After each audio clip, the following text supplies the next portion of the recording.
दर्शक मित्रों, आप देख रहे हो जनमत की पुकार न्यूज। बिहार के मोतिहारी में राजनीतिक हलचल के बीच भाजपा के कार्यकर्ता डॉक्टर अतुल कुमार ने जन सुराज पार्टी का दामन थाम लिया है। उन्होंने मोतिहारी विधानसभा सीट से जन सुराज के प्रत्याशी के रूप में चुनाव लड़ने की घोषणा की है। डॉक्टर अतुल कुमार ने इस अवसर पर कहा कि भाजपा में अब नए लोगों को आगे बढ़ने का मौका नहीं मिल रहा है और पुराने कार्यकर्ताओं में भी उपेक्षा की भावना है। उन्होंने प्रशांत किशोर के विचारों और जन सुराज की सोच से प्रभावित होकर ये कदम उठाया है। उनके अनुसार मोतिहारी की जनता अब बदलाव चाहती है और जन सुराज योग्य व ईमानदार उम्मीदवारों को मौका दे रही है। देखिए पूरी रिपोर्ट। आप यहाँ के उम्मीदवार थे, भावी प्रत्याशी थे, टिकट कट गया आपका। टिकट कटने जैसी कोई बात नहीं होती, ठीक है ना। हर आदमी जो है अपने पार्टी के लिए उम्मीदवारों का चयन जो है वो वरीय लोग करते हैं। उन्होंने जिसको यहाँ हमारे यहाँ जितने लोग हैं सही लोग सही और इसमें उन्होंने जिसको सर्वोत्तम समझा। देखिए, एक तो जनसुराज की आइडियोलॉजी आप देख लें और एक छवि की भी बात होती है। व्यक्तित्व कैसा है, इतिहास उस आदमी का कैसा है, उसने मोतिहारी में काम किया है न किया है, समाज के बीच में लोगों के बीच में रहा है, उठा है, बैठा है, उनके दुख दर्द में भागीदारी लिया है कि नहीं लिया है।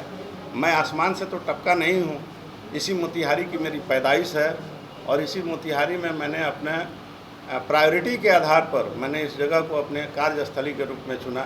मैं बहुत बड़े शहरों में भी जा सकता था, मेरी वैसी थी संभावना, लेकिन हमने सब त्याग के मोतिहारी का सेवा करने का संकल्प लिया था और 2001 से 2025 तक as a doctor, as a चिकित्सक, धनी गरीब दुखी दर्द सबको समझते हुए अब मैं यहाँ सेवा दे रहा हूँ। मैं बिल्कुल हाईजैक नहीं हूँ, किसी तरह का ज़बरदस्त प्रयास नहीं हुआ है। मेरी छवि ने शायद हमारे प्रणेता का भी ध्यान खींचा और उन्होंने लाने का प्रयास किया और उसमें वो सफल भी हुए और हमें भी एक अच्छा मुकाम मिला। नाराज़गी कोई नहीं है, वस्तुतः राजनीतिक कार्यकर्ता हूँ और पार्टी में कुछ सिस्टम थोड़ा सा ठीक ठाक नहीं चल रहा था और प्रशांत जी के विचारों ने प्रेरित किया। बिहार बदलने की इच्छा रखते हैं, व्यवस्था में परिवर्तन की बात कर रहे हैं और उनकी जो जिजीविसा है बात करने की और जिस तरह से वो अपने विचारों को रख रहे हैं उससे मैं क्या पूरे बिहार की जनता प्रभावित हो रही है और उन्हीं के विचारों से हम प्रेरित होकर हमने ये निश्चय किया कि बिहार को अगर बदलना है और बिहार में आमूल-चूल परिवर्तन लाना है, पुरानी व्यवस्था नहीं चलेगी, नई व्यवस्था, बदलाव की व्यवस्था चलेगी और इसी मोटो के साथ मैंने जन सुराज मजबूती के साथ और बुलंदी के साथ स्वीकार किया। आप तो भाजपा की तरफ से भी उम्मीदवार थे, लास्ट समय में आपका टिकट मिला है, तो इस बात को लोग कैसे माने और आपने जो इशारा किया है कि वरिष्ठम गड़बड़ है, वो वरिष्ठम कौन है, वरिष्ठम से आपका तात्पर्य क्या है?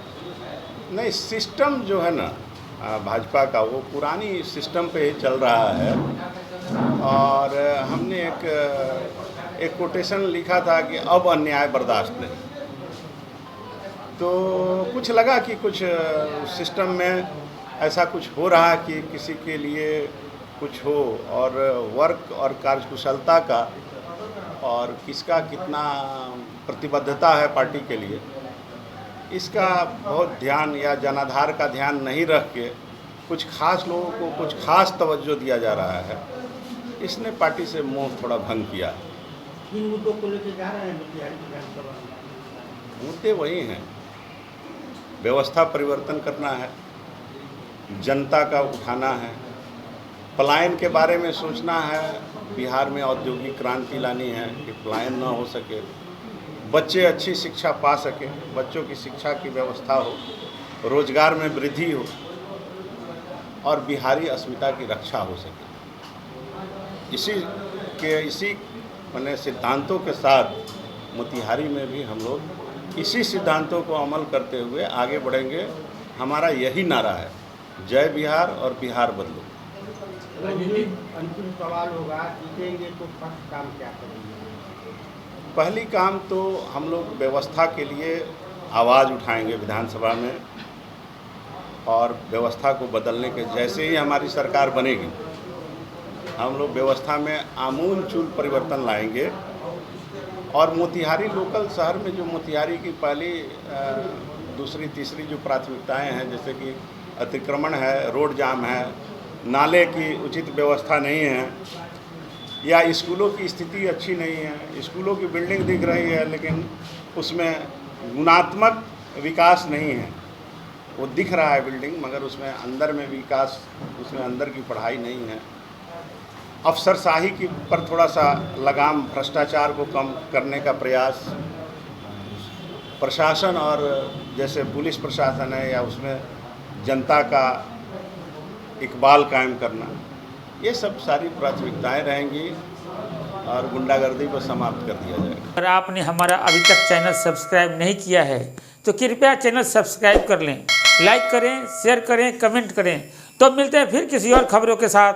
नमस्कार।